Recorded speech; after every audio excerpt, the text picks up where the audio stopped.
Hi, you're watching hashtag Whatcindycooks. And normally Cindy would be doing the cooking, but you know, variety is a good thing. So, today I'm going to do the cooking. My name is leebarrie, not Lee Kerman. I'm Cindy's husband. And we're going to do our quick rendition of how you can put together a kind of a McDonald's style biscuit, egg, cheese, sausage thing right at home in just a few minutes. We're going to start with Pillsbury Grands. These are Southern style biscuits, oven fresh. On our wonderful granite countertop, I'm going to break the seal. Drum roll, please. It didn't work! It still didn't work! How do you do this anyway? Oh, it says here, start here. Remove that one. I know what I'm doing. You first have to take off the wrapper. So to expose the San Andreas fault that lives within this container. It says press spoon at seam, but that's too seamly for me. So I'm going to crash it against the granite counter. Oh my God, did that pop! Now we're going to take our trusty commercial baking pan and I'm going to spread those out.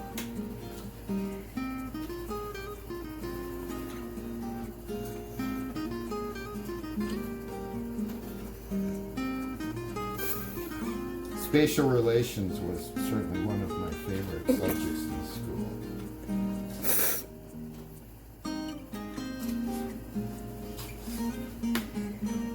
You know that you should notice, by the way, that to do this correctly, I get inspiration from my favorite guitar player, Larry Carr. He's an old man too, I see. He's an old man too, yes, but he is truly a legend. So notice we get 8 biscuits. And this is the one for Eli. I've preheated the oven to 375 per the directions, and now these are going to go into the oven.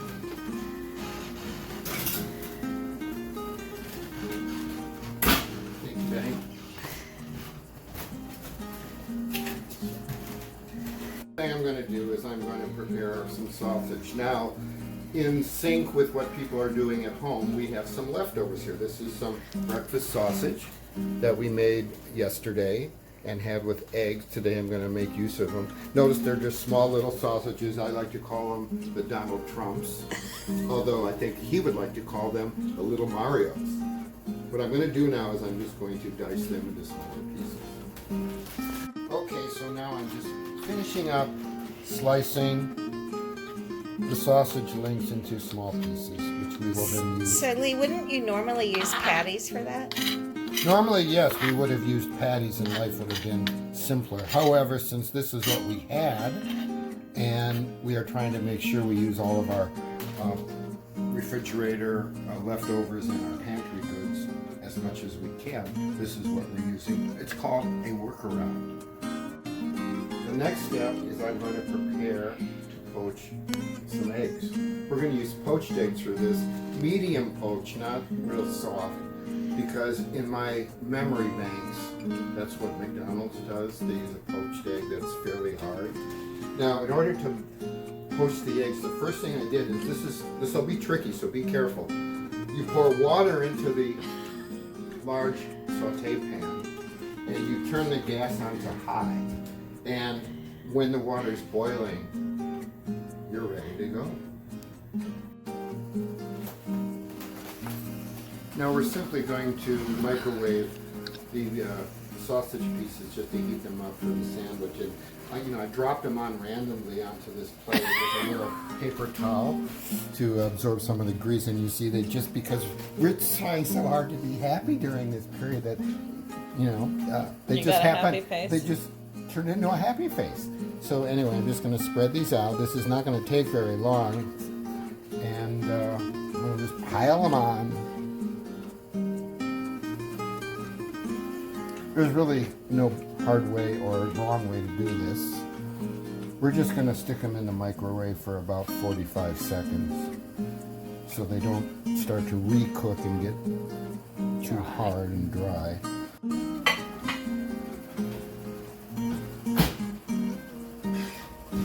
"45 seconds.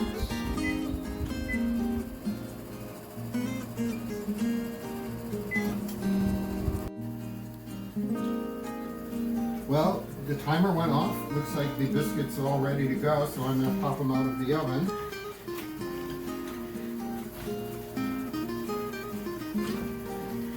I use the famous North American one-hand method.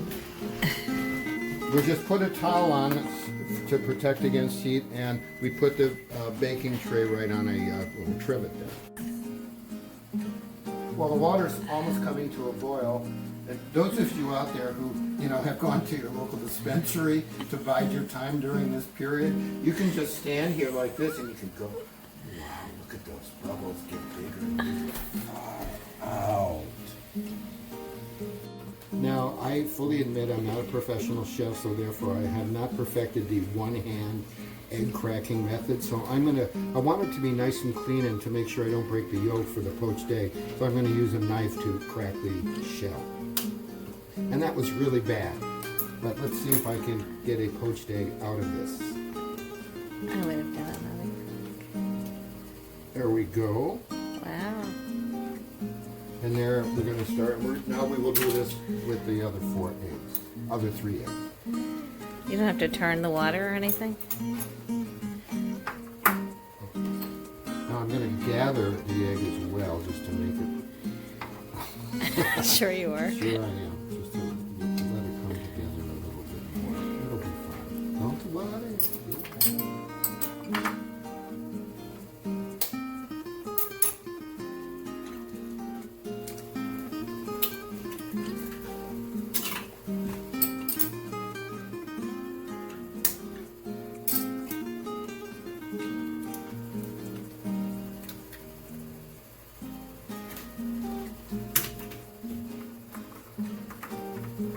And number 4. If this yolk broke, I'll eat it. Oops, that's hot. Save.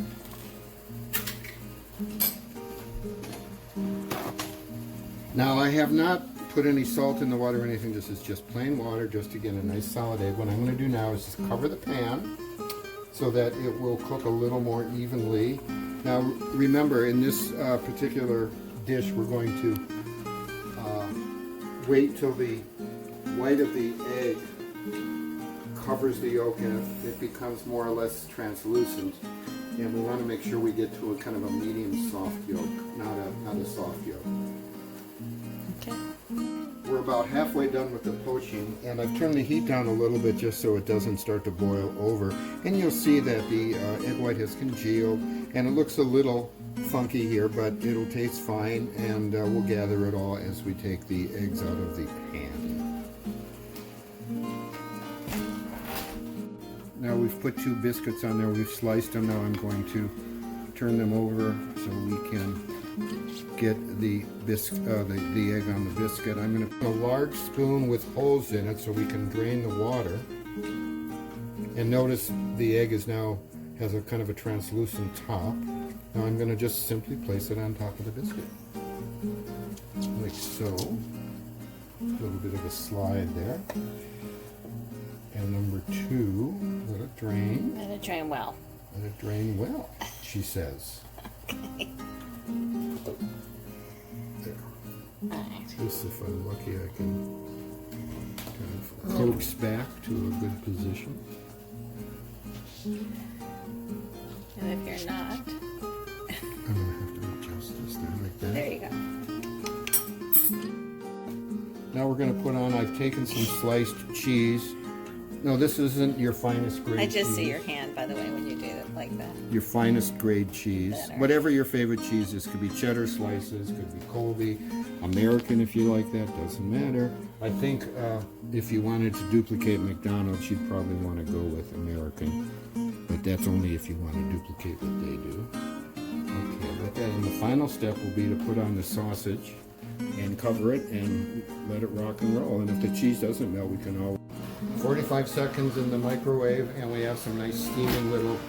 Okay, now we've got a zapped sausage pieces. Ooh, created its own little wings, didn't it? How cute. How funny is that? Okay, then you can put on as much as you want. As it collapses.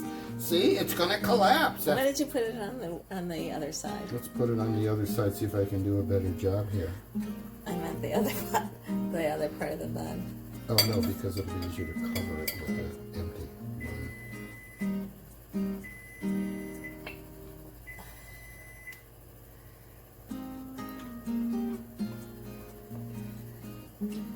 And just pile them on. All right. So, and then you can use your hands and you can fix the sandwich.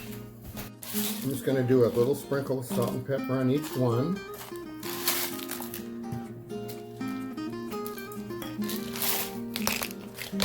Do this to taste. You can see now that, in fact, if you had patties, as McDonald's does, you would put the patty on the biscuit, then the egg, and then the cheese. It would be so much easier. But since we hadn't planned this, we used what we had. Put them in the microwave for about 20 seconds just to have it all congeal nicely. And now I'm going to take a bite, and we'll see how I did. Children, don't try this at home. No, it's actually quite good. This isn't 4-star dining, but you know what? It tastes good, and it's a pretty nice, comforting breakfast. Lee, don't speak with your mouth.